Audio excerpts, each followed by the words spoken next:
हरे कृष्णा। आप सभी को श्रावण मास की इस पवित्र कामिका एकादशी की फिर एक बार बहुत सारी शुभकामनाएं। हमें आशा है कि आप सभी ने पूर्ण श्रद्धा और भक्ति भाव से आज कामिका एकादशी व्रत का पालन किया होगा। लेकिन जैसा कि आप जानते हैं, इस एकादशी का व्रत तब तक अधूरा माना जाता है जब तक इस एकादशी का अगले दिन निर्धारित समय के अंदर पारण न किया जाए, और वह भी शास्त्रोक्त विधि के अनुसार। तो चलिए आज एक इस वीडियो में हम जानते हैं कि इस कामिका एकादशी का पारण करने का समय कल कौन सा रहेगा और किस विधि विधान से इस एकादशी का पारण कर सकते हैं। और जैसा कि आप सब जानते हैं, कल एकादशी का पारण करने के साथ साथ प्रदोष व्रत भी उपलब्ध हो रहा है। तो अगर आप प्रदोष का भी व्रत रखते हैं तो फिर एकादशी का पारण कैसे करेंगे, इस विषय में भी आज हम आपको इस वीडियो में पूर्ण जानकारी देंगे। तो अंत तक यहाँ पर बने रहिएगा। और हम आरंभ करते हैं आज का यह कामिका एकादशी पारण विशेष वीडियो। आज आप जिस एकादशी का पालन कर रहे हैं उसका पारण करने का समय रहेगा कल, यानी 22 जुलाई 2025 मंगलवार के दिन प्रातः 5:38 से लेकर 7:08 के बीच में। इसी समय के अंदर प्रातःकालीन पारण करना आवश्यक है। तो चलिए अब देखते हैं कि इस कामिका एकादशी का पारण करने की व्रत विधि क्या है। अब देखिए, कई भक्तों के मन में प्रश्न आता है कि आज तो हमारा प्रदोष व्रत है, तो फिर हम एकादशी का पारण कैसे करें। तो देखिए, बहुत सरल है। अगर कामिका एकादशी के अगले दिन आप प्रदोष व्रत का पालन कर रहे हैं तो आप प्रातः काल में पारण के सभी नियमों का पालन करें। प्रातः काल में उठना, भगवान की सेवा पूजा करना, ब्राह्मणों को बुलाकर भोजन करवाना, उनको दान दक्षिणा देना या फिर मंदिर में जाकर प्रसाद बांटना, गाय को घास खिलाना और मंदिर में जाकर दान देना या फिर ऑनलाइन दान की व्यवस्था है वहाँ पर दान देना, यह सारी प्रक्रियाएं और सभी नियमों का पालन आप कर सकते हैं। फिर जब समय आता है आपका स्वयं पारण करने का, तो उस समय आप विशेष रूप से भगवान विष्णु से प्रार्थना करें, अपने एकादशी व्रत का फल उन्हें समर्पित करें और उसके बाद भगवान शिव से प्रार्थना करें। उनसे अत्यंत विनम्र और दीन भाव में इस प्रकार कहें, हे भोलेनाथ, मैं आपकी प्रसन्नता के लिए आज प्रदोष व्रत का पालन करने जा रही हूँ, लेकिन कल मैंने एकादशी व्रत भी रखा था और उसका पारण करने के लिए आज मैं आपकी आज्ञा से चावल का एक दाना लेकर अपने इस व्रत का पारण करने जा रही हूँ। कृपया आप इसे प्रदोष व्रत के अपराध रूप में मत समझिएगा और इस प्रदोष व्रत में जाने या अनजाने से जो कुछ भी त्रुटि हो जाए उसके लिए मुझे अज्ञानी समझकर क्षमा कर दीजिएगा। इस प्रकार भगवान शिव से प्रार्थना करने के बाद आप अन्न का एक दाना लेकर अपना एकादशी व्रत खोल सकते हैं। इस प्रकार आपका पारण भी हो जाएगा और आपका प्रदोष व्रत भी नहीं खंडित होगा। तो इस सरल वृद्धि से और शुद्ध मनोभाव से अगर भगवान से प्रार्थना करें, आप एकादशी व्रत का पारण करते हैं, तो इससे भगवान शिव भी अत्यंत प्रसन्न होंगे और आपका प्रदोष व्रत भी अखंडित रहेगा।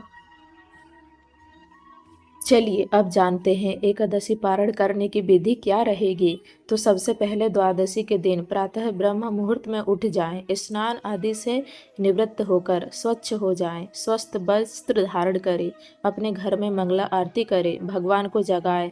अगर घर में नहीं कर सकते तो साथ में किसी मंदिर में जाकर करें या फिर ऑनलाइन मंगल आरती का दर्शन करें। उसके बाद तुलसी देवी की पूजा करें, आराधना करें, उन्हें प्रणाम करें, उन्हें जल अर्पण करें, उन्हें प्रदक्षिणा करें। और याद रखें, द्वादशी के दिन हम तुलसी पत्र नहीं तोड़ते, इसलिए अगर आपको भगवान को भोग लगाने के लिए तुलसी पत्र की आवश्यकता है तो उसे एक दिन पहले ही तोड़कर रख लीजिए।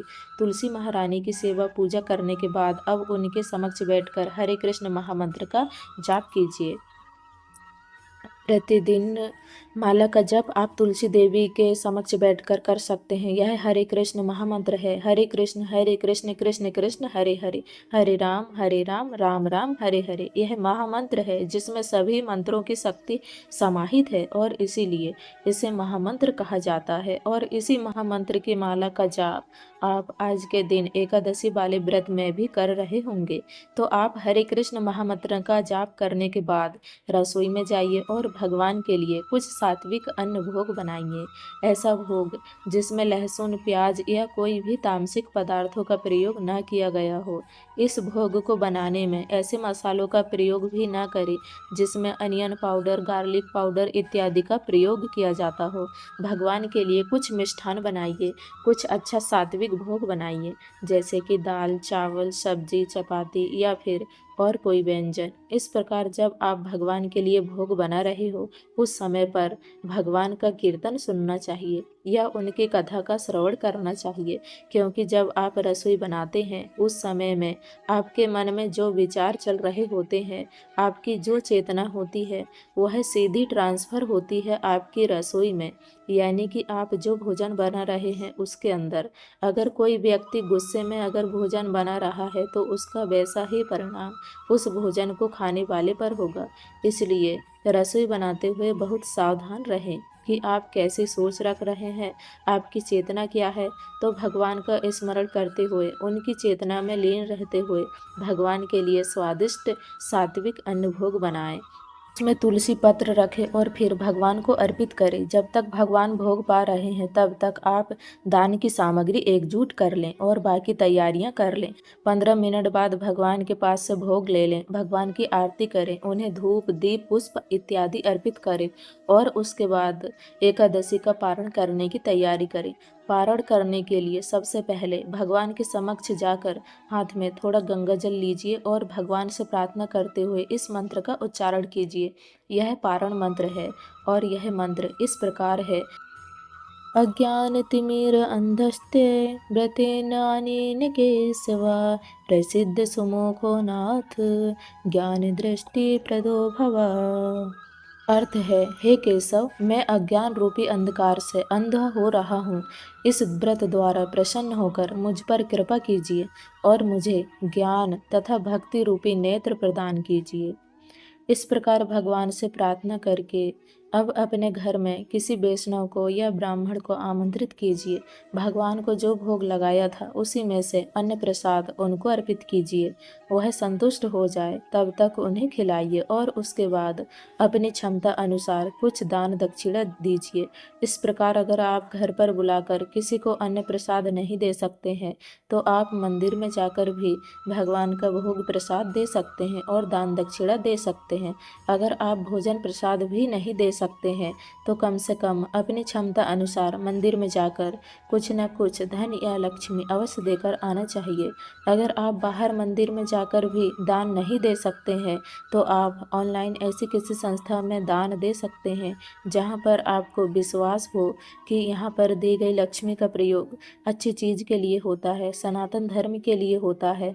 अगर आपकी इच्छा है कि आप ऑनलाइन भी दान नहीं देना चाहते हैं तो आप ऐसा कर सकते हैं कि आप उस दान की लक्ष्मी को निकाल कर साइड में रख लीजिए। अगली बार कभी भी आप मंदिर में जाएं या किसी ऐसी जगह पर जाएं, गौशाला में जाएं, तो वहां पर जाकर यह दान की राशि दे सकते हैं।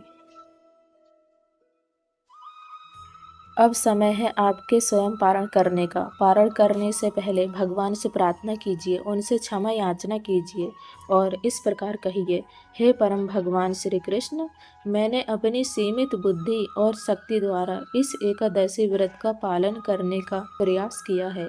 इसमें मेरे द्वारा हुई जाने और अनजाने में जो भी त्रुटि है उसे आप कृपा करके मुझे क्षमा कर दीजिएगा और मुझे आपकी शुद्ध भक्तिमय सेवा प्रदान कीजिएगा।